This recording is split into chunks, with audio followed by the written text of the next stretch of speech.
Sepertinya kalau yang saya lihat, saya masih dibutuhkan kesabarannya lagi. Mengambilnya itu melalui gugatan ya, seperti apa yang sudah disarankan oleh banyak pihak dan termasuk oleh rekan advokat yang senior. Kalau gue nggak mau rekomen sama him. Kalau gue ambil aja anaknya, asal jangan merusak. Itu belum pidana loh ya. Nah itu anaknya. Menyentuh hati. Tak ada angin, tak ada hujan. Ruben Onsu tiba-tiba mengunggah sebuah video lengkap dengan tulisan tentang sabar dan mengalah. Apa yang terjadi dengan Ruben Onsu? Curhatan Ruben itu pun mengulik seteru Ruben dengan Sarwenda yang hingga kini tak kunjung reda, tapi malah meruncing dari hari ke hari. Bahkan undangan Sarwenda untuk melakukan perundingan pun tak serta-merta mendinginkan ketegangan yang terjadi. Benarkah Ruben bahkan tak akan menghadiri ajakan perundingan Sarwenda dan pihak pengacaranya? Lantas, mengapa praktisi hukum Hotman Paris justru mengutas kemungkinan Ruben untuk mengambil anak-anaknya secara langsung? Bersama Intens Investigasi, kami hadirkan kabar terkini, terpercaya, dan teraktual. Tetapi sebelumnya, jangan lupa untuk like, subscribe, dan juga share channel YouTube ini.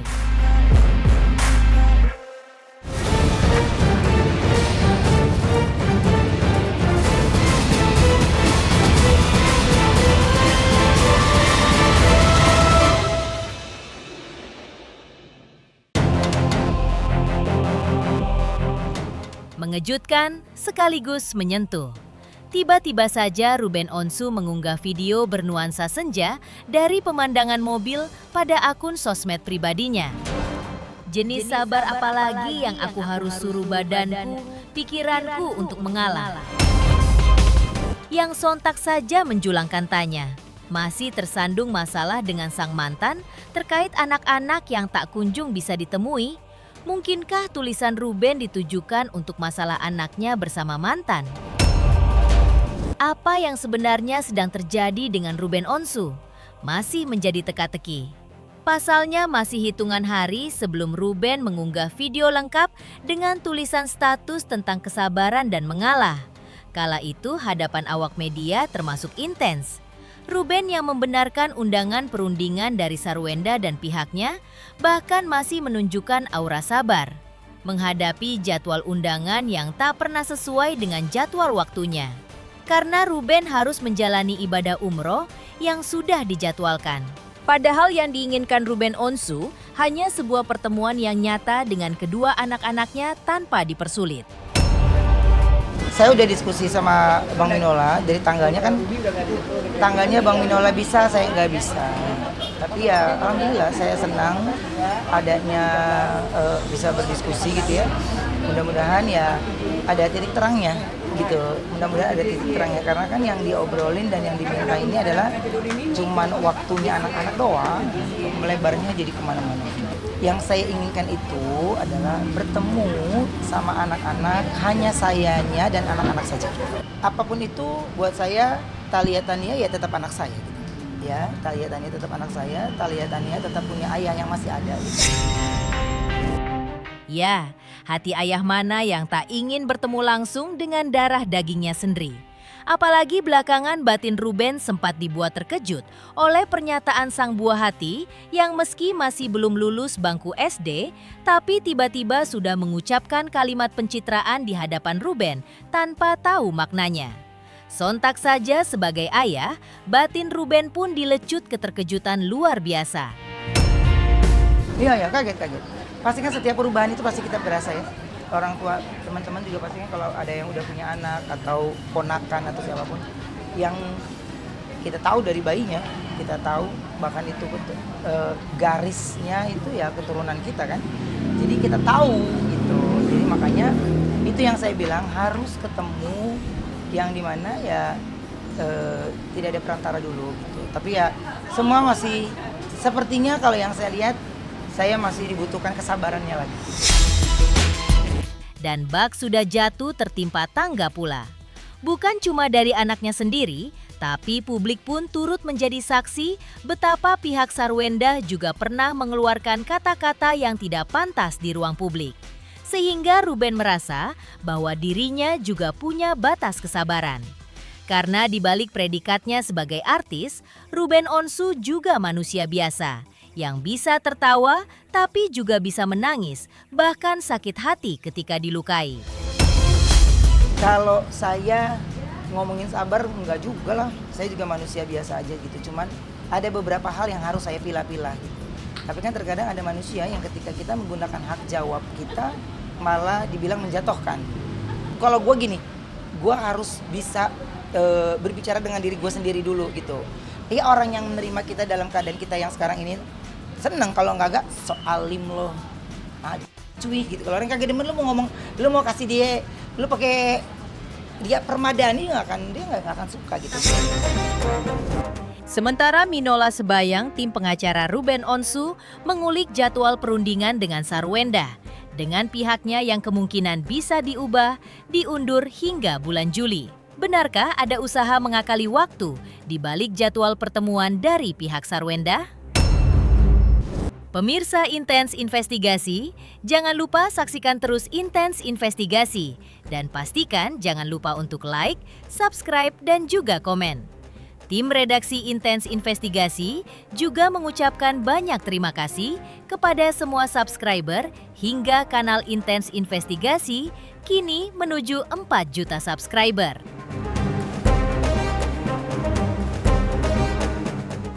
Halo, saya Denny Darto yang mengucapkan selamat untuk Intens Investigasi yang road to 4 juta subscribers, luar biasa. Dan ini semua berkat dukungan kalian yang terus menyaksikan dan setia untuk menonton Intens Investigasi dan tayangan saya di kanal ini. Terus saksikan Intens Investigasi di 5 juta, 6 juta, 7 juta subscribers, dan seterusnya. Terima kasih, sampai jumpa.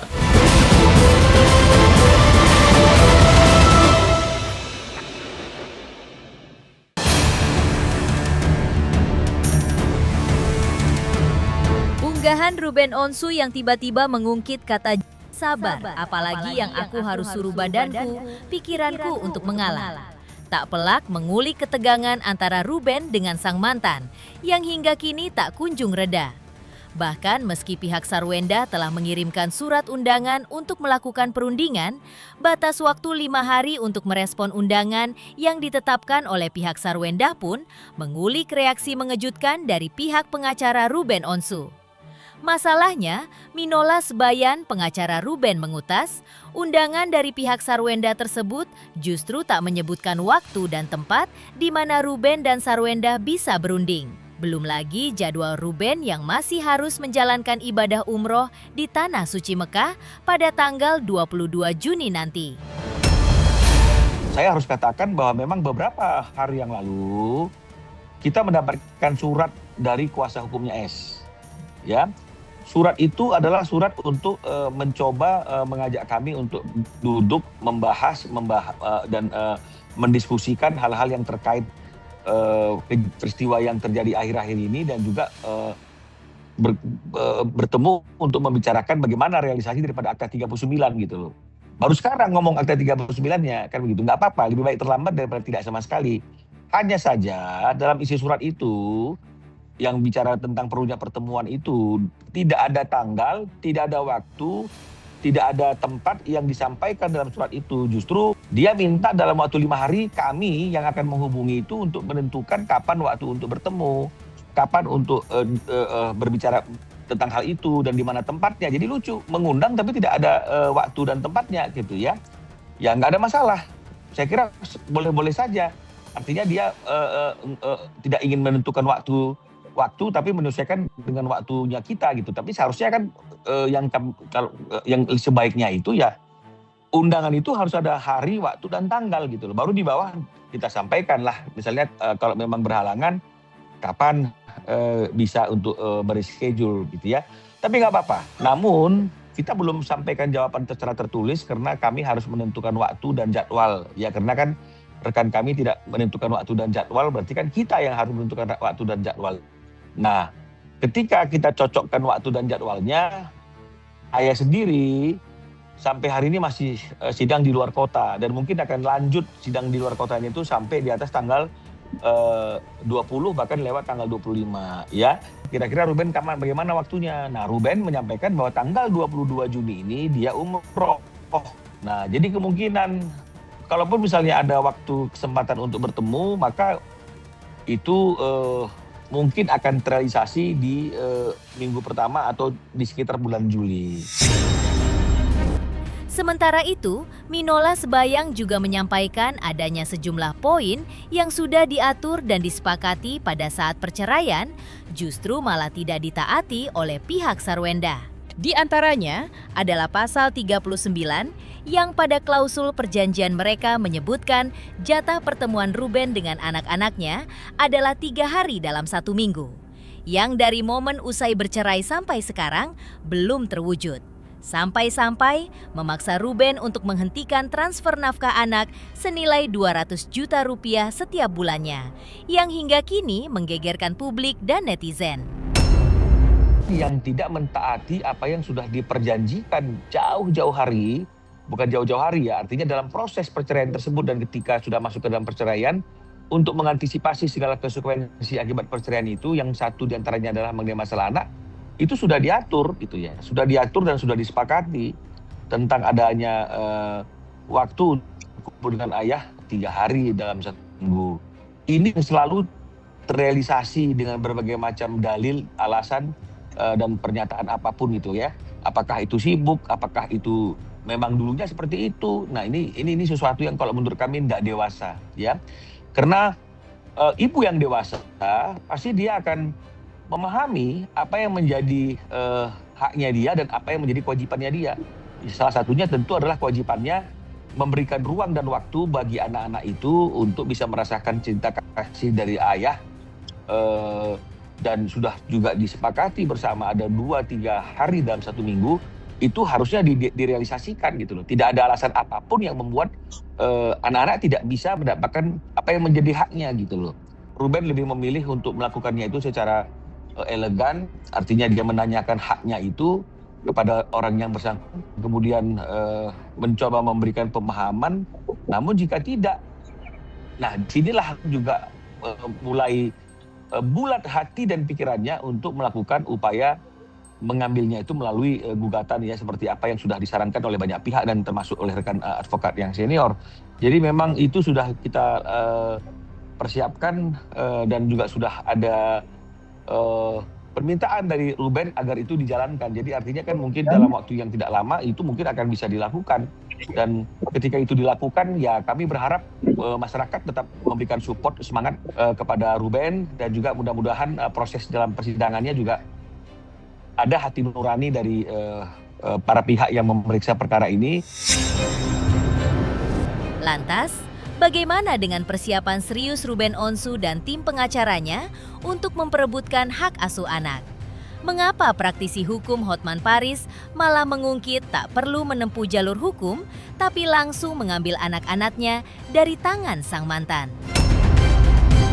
Pemirsa Intens Investigasi, jangan lupa saksikan terus Intens Investigasi dan pastikan jangan lupa untuk like, subscribe, dan juga komen.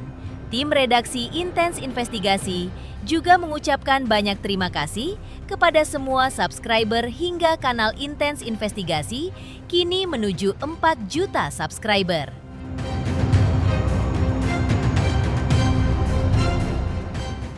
Halo, saya Denny Darto yang mengucapkan selamat untuk Intens Investigasi yang road to 4 juta subscribers, luar biasa, dan ini semua berkat dukungan kalian yang terus menyaksikan dan setia untuk menonton Intens Investigasi dan tayangan saya di kanal ini. Terus saksikan Intens Investigasi di 5 juta, 6 juta, 7 juta subscribers, dan seterusnya. Terima kasih, sampai jumpa.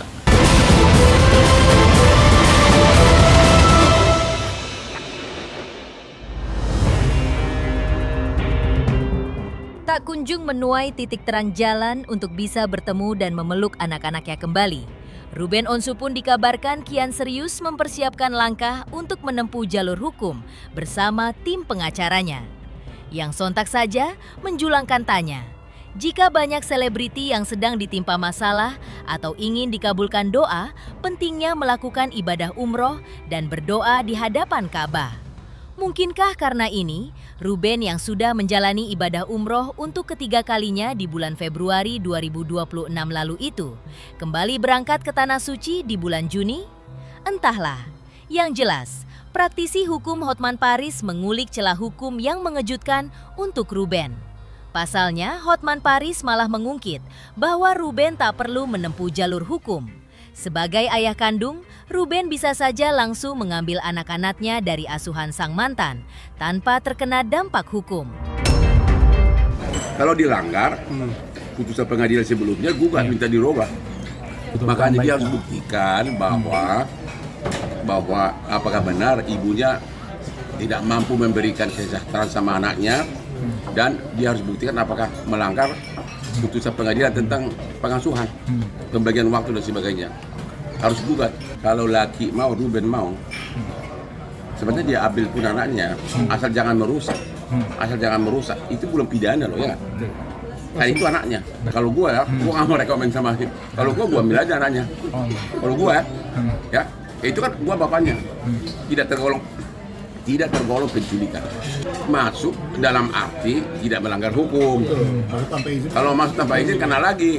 Misalnya lagi main di sekolah, Jemput anaknya. itu banyak kejadian begitu.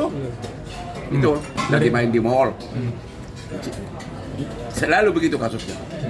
Jangan masuk ke rumah, kena lagi nanti pidana.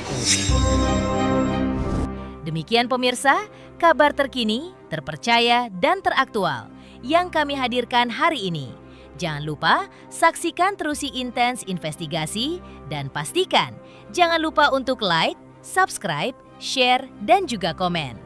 Tim redaksi Intens Investigasi mengucapkan banyak terima kasih kepada semua subscribers hingga channel Intens Investigasi kini menuju 4 juta subscribers.